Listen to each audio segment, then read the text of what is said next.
오래전에 이스라엘 이제 성지 순례 중에 갈릴리 호수에 간 적이 있습니다.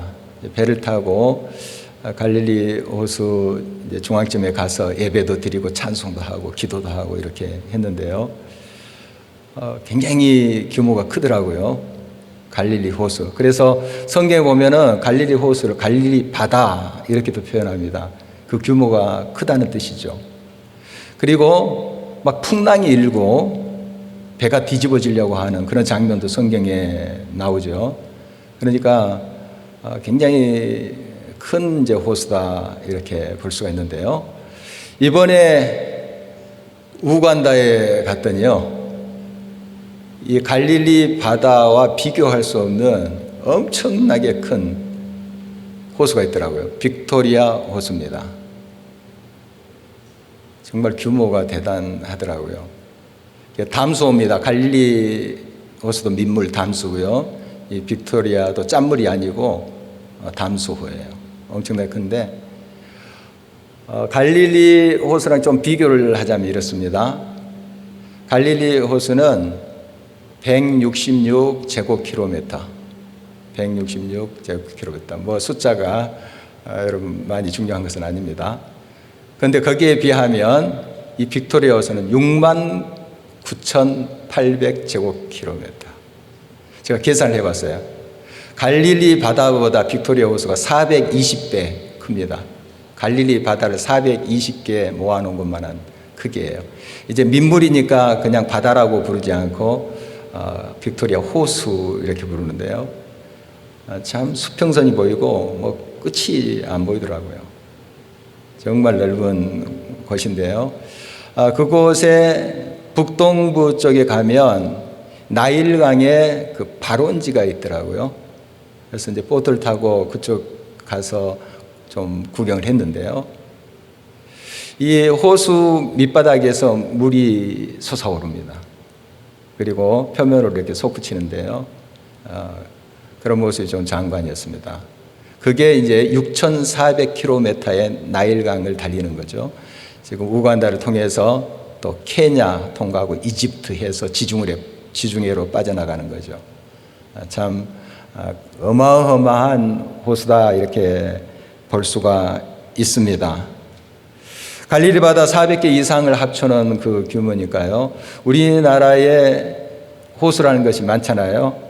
그런데 우리나라 호수는 좀 명한 내밀까 규모면에서 참 부끄럽겠다 하는 생각이 들었습니다. 물론 아름다움은 우리나라 호수가 또 아름답죠. 그런데 규모 면에서 정말 이렇게 비교가 불가능할 정도로 어마어마한 큰 빅토리아 호수의 모습을 보았습니다. 세상 그 누구, 그 어떤 것도 비교할 수 없는 분이 계십니다. 바로 하늘에 계신 우리 아버지 하나님이시죠. 그는 진정으로 우리를 돕고 싶어 하십니다. 그리고 가장 좋은 것을 예비하시고 아낌없이 주시기를 원하세요. 그래서 오늘 말씀 통해서 우리는 이 하나님을 다시 깊이 만났으면 좋겠습니다. 늘 하나님은 우리와 함께 하시지만 우리가 그 하나님을 온전히 바라보지 못하고 붙잡지 못할 때가 많기 때문에 오늘 말씀의 도전을 우리가 함께 받으면서 그 살아계신 하나님, 그 어떤 것과 비교할 수 없는 그 하나님을 꼭 우리가 만났으면 좋겠습니다. 하나님은 언제나 자신을 계시하십니다. 우리가 보지 않거나 보지 못하기 때문이지 하나님은 항상 당신을 나타내 보이시는 분이세요. 오늘 21절 말씀 이렇게 기록되어 있죠. 너희가 알지 못하였느냐, 너희가 듣지 못하였느냐, 태초부터 너희에게 전하지 아니하였느냐, 땅의 기초가 창조될 때부터 너희가 깨닫지 못하였느냐. 하나님께서는 태초부터 자신의 모습을 보여주셨습니다. 나를 알아, 힘써 알라 이렇게 말씀하셨어요. 그러니까 자기 자신을 보여주며 계시하시며 그렇게 말씀하신 거 아니겠어요? 그러니까 문제는 항상 우리에게 있어요. 우리가 알려고 하지 않아요. 사실. 그렇게 간절히 사모하고 주님을 찾지 않는 것이 문제지, 하나님은 항상 찾는 자에게 자기 자신을 보여주며 만나시기를 원하세요. 사귀시기를 원하십니다. 힘써 자신을 알기를 원하시는 하나님이세요. 이 창조의 세계, 하나님께서 지으신 만물을 보면 하나님을 알만한 것이 많습니다.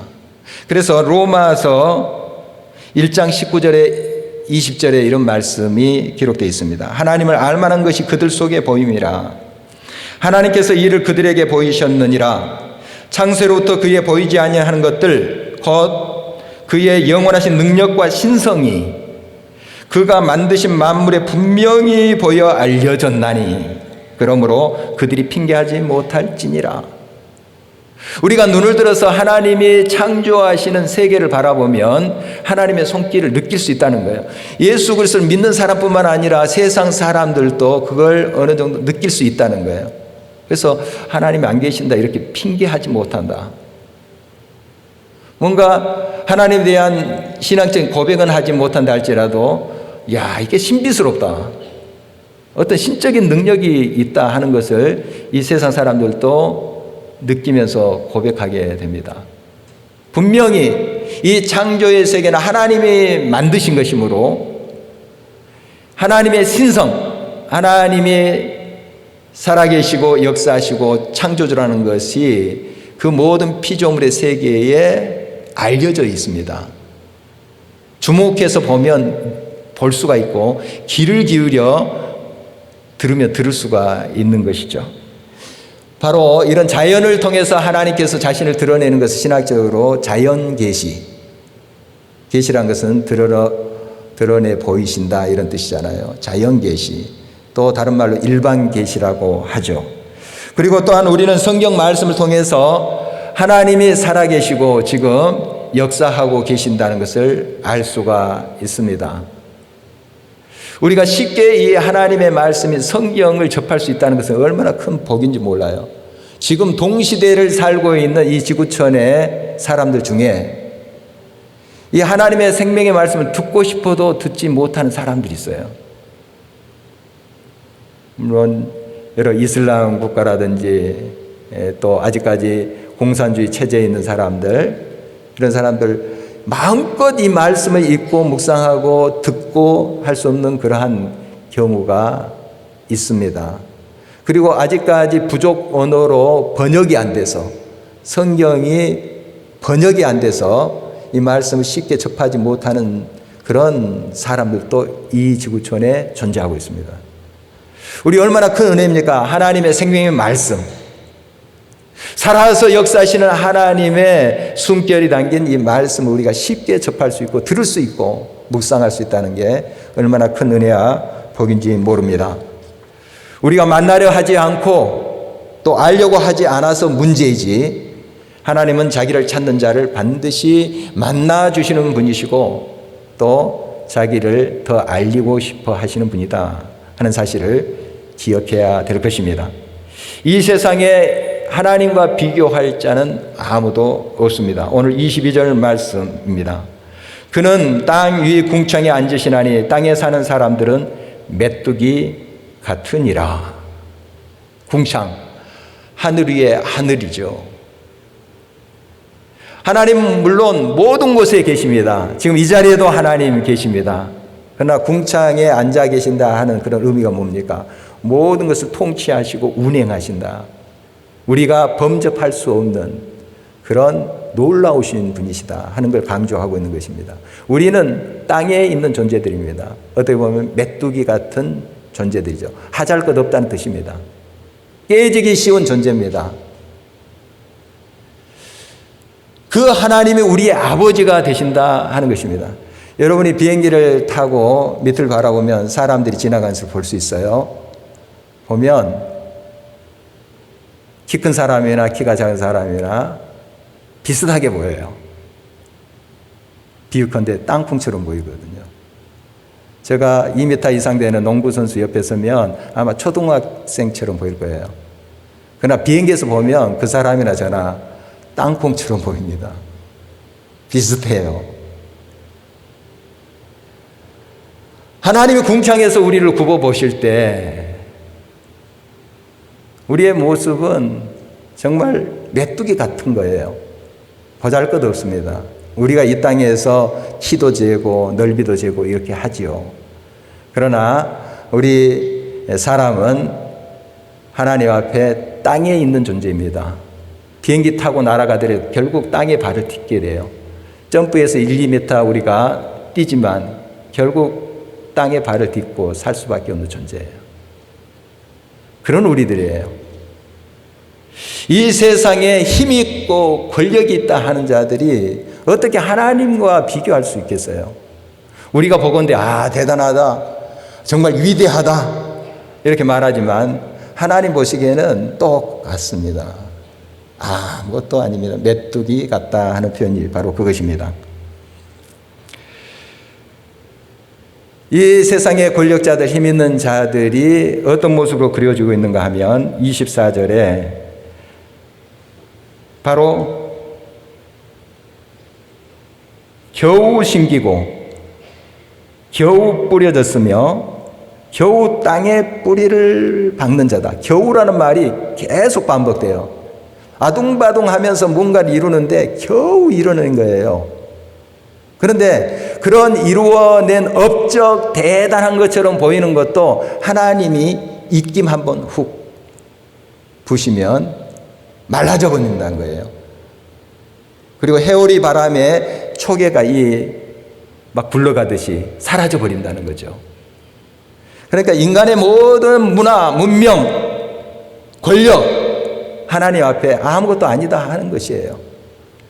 하나님은 그만큼 위대하신 분입니다. 우리가 이제 하나님을 좀 헤아리기 위해서 비교급을 씁니다. 성경에도 모든 이보다 높으신 분 하는 비교급을 써요. 사실은 이 비교급을 쓰는 자체가 말이 안 되는 거예요. 하나님과 어떻게 우리 인간을 비교합니까?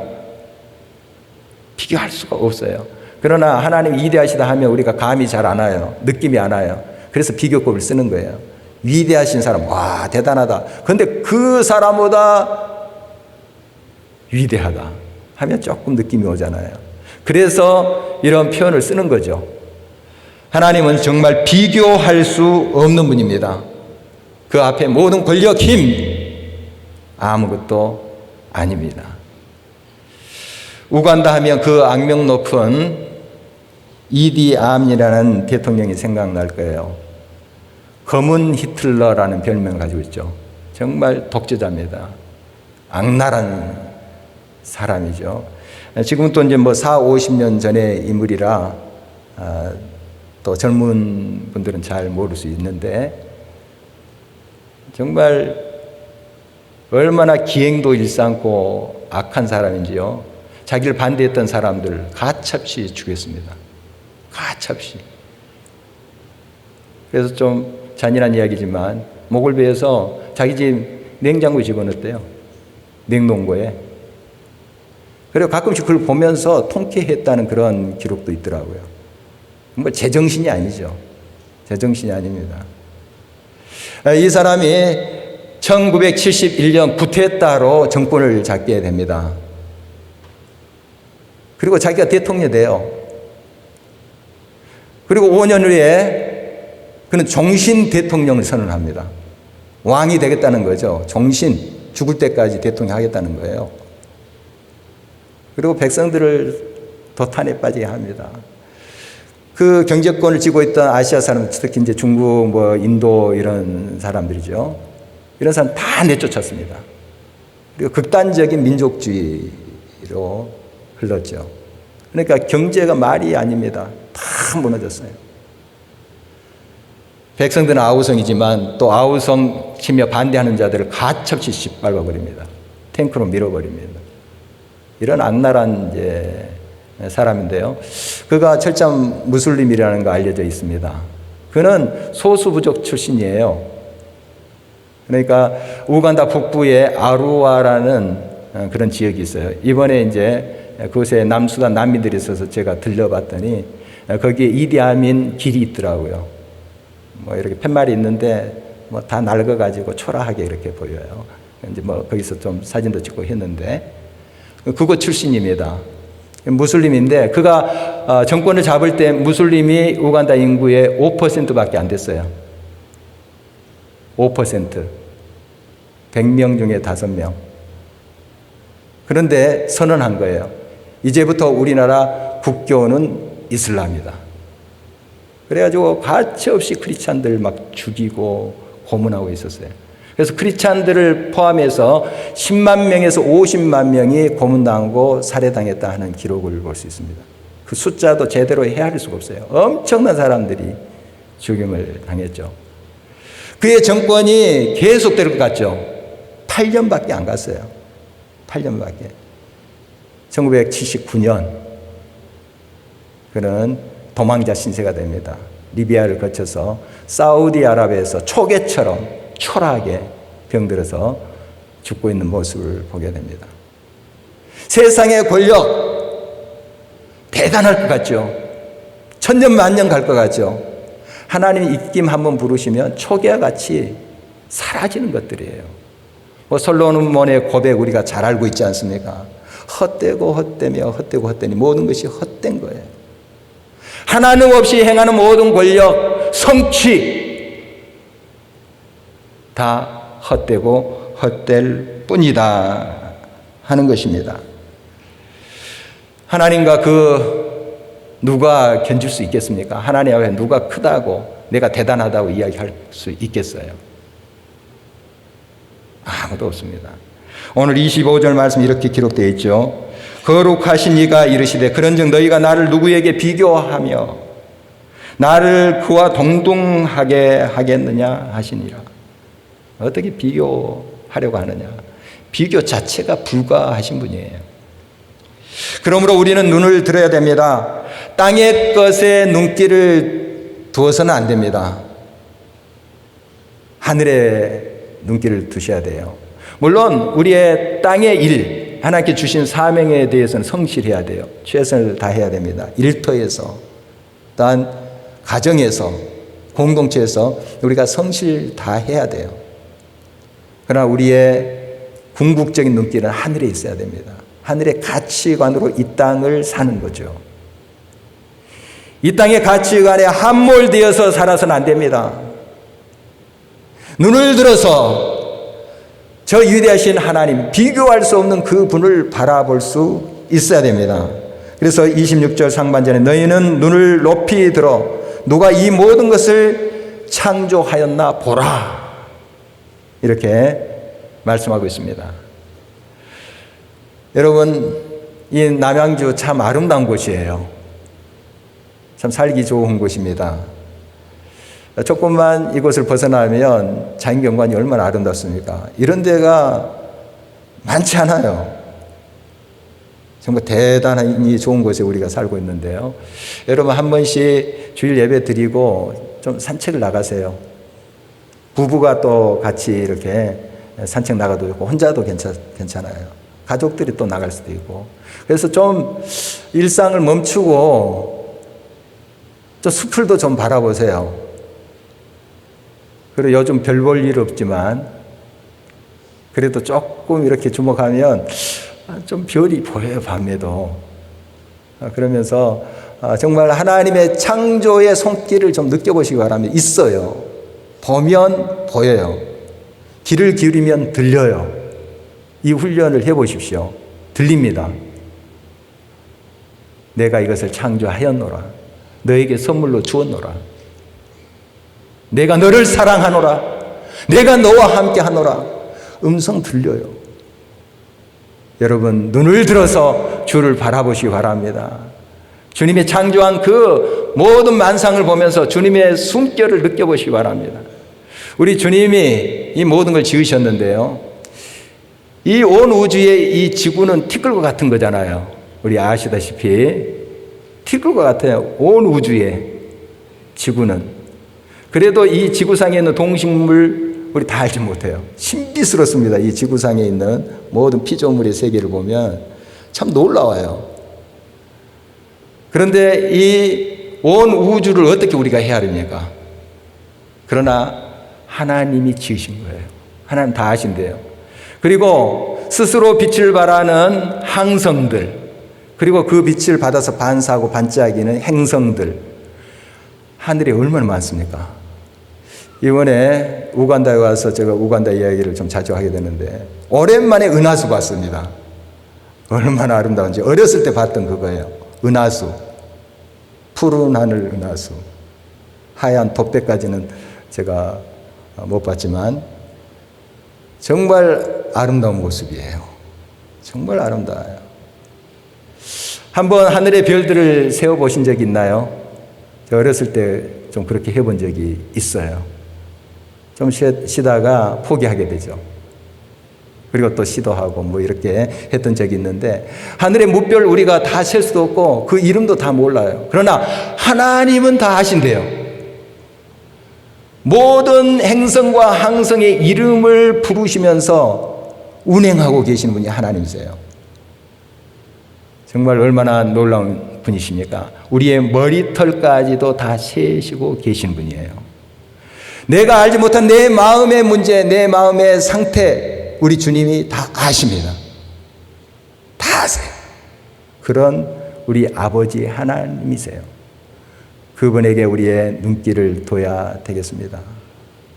그분을 온전히 바라봐야 되겠습니다.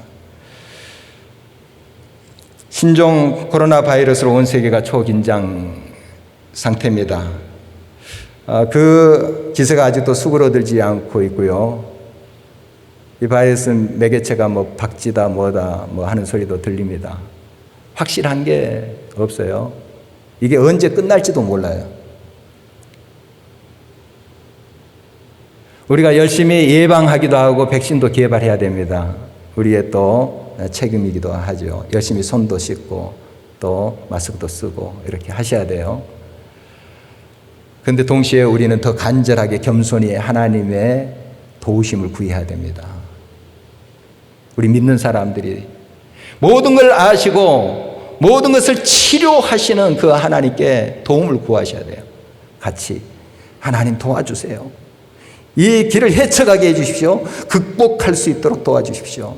우리 함께 기도한다면 모든 길을 알고 답을 알고 계시는 그 주님께서 반드시 응답하실 거예요.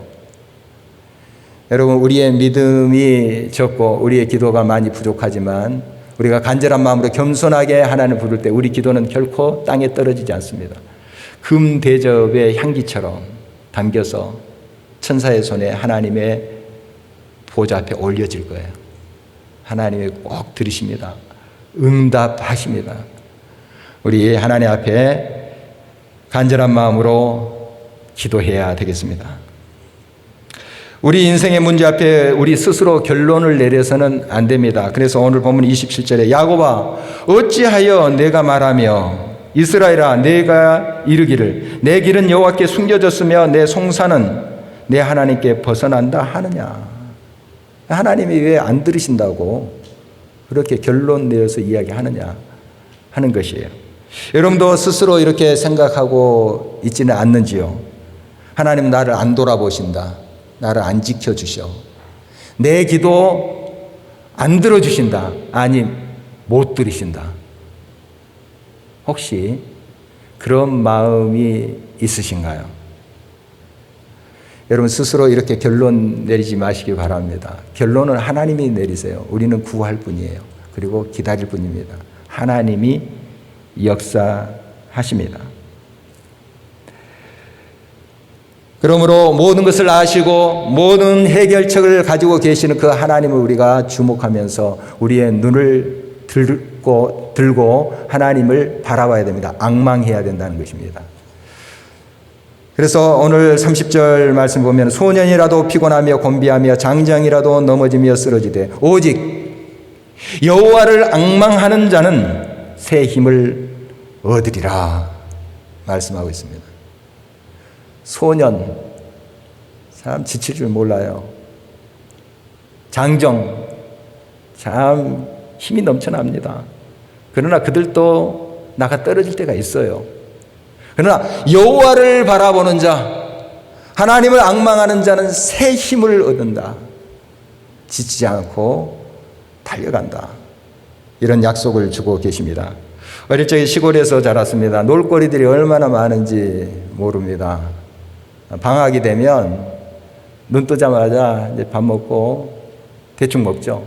나가는 거죠. 친구들과 어울려 노는 거죠. 논에 이제 얼음이 이렇게 얼면 썰매를 지치기도 하고요. 그 다음에 자치기 하고 있어요. 또 딱지치기. 그리고 언선을 호호 불면서 구슬치기도 있습니다. 그리고 땅 따먹기라는 것도 있고요. 무궁무진해요. 조금도 쉴 틈이 없습니다. 놀기에 바빠서. 그러다가 결국 이제 해가 뉘엿뉘엿지고 저녁이 오면 집에 들어가는 거죠. 대충 씻고 밥 먹고 이제 자는데 걱정이 밀려와요. 방학 숙제. 그렇지만 잠시예요. 골아 떨어집니다. 얼마나 신나게 놀았는지. 골아 떨어져. 그 다음 날 똑같은 반복이 됩니다. 지칠 줄 모르는 것 같지만은 또 소년이라도 나가 떨어집니다. 나가 떨어져요. 그러나 여호와를 앙망하는 자는 새 힘을 얻는다. 주님이 공급하신 힘으로 독수리처럼 하늘을 솟구쳐 난다고 말씀하고 계십니다. 여러분, 하나님을 앙망하십시오. 하나님 의지하세요. 하나님 여러분의 힘이 되십니다. 능력이 되십니다. 여러분과 늘 동행하기를 원하십니다. 독수리 알다시피 기류를 타잖아요. 날개 쫙 펴고 파닥거리지 않아도 막 솟구치고 날고 하는 모습 얼마나 멋있습니까? 우리 눈에 잘 보이지 않지만 이 골짜기에 또 하늘에 기류가 있어요. 기류가. 난기류가 이제 상승기류인데요. 따뜻한 바람이 쫙 올라간대요. 그러면 1초에 한 10m 이상까지 솟구친대. 1초에 똑딱한데. 정말 놀라운 속도예요. 이걸 독수리가 이용하는 거예요. 쫙 펴고. 얼마나 멋있습니까? 여러분, 하나님을 앙망하는 자는 하나님의 능력으로 사는 사람들입니다. 자기의 힘으로 파닥거리며 나는 사람들이 아니라 하나님을 의지하고 하나님의 능력과 지혜를 늘 구하면서 겸손히 하나님의 뜻을 좇아 살아갑니다. 주님이 공급하시는 힘으로 사는 자는 곤비치 않고 피곤치 않습니다. 하나님의 그를 이끌어 하나님이 지금도 살아서 역사하시고 함께 하심을 증거하게 하십니다. 하나님은 비교할 수 없는 분이십니다. 세상에 어떤 권력, 어떠한 능력이 있는 사람도 그 앞에서는 무력합니다. 초계와 같이 초라한 인생일 뿐입니다. 비교할 수 없는 그분, 온 우주로도 담을 수 없는 그분이 저와 여러분의 아버지시라는 것을 기억하십시오. 그 아버지는 우리와 만나기를 원하십니다. 자기를 찾는 자를 찾고 계십니다. 자기를 더 알고 싶어 하는 자를 기뻐하십니다. 여러분, 하나님을 온전히 만나시길 바랍니다. 의지하시길 바랍니다. 확실히 여러분의 삶을 온전히 의탁하시길 바랍니다. 주님이 성령의 기류로 역사하실 줄 믿습니다. 우리는 삽살개에 쫓겨다니는 닭이 아닙니다. 하나님의 성령의 기류를 타는 독수리입니다. 함께 일어나서 찬송하도록 하겠습니다.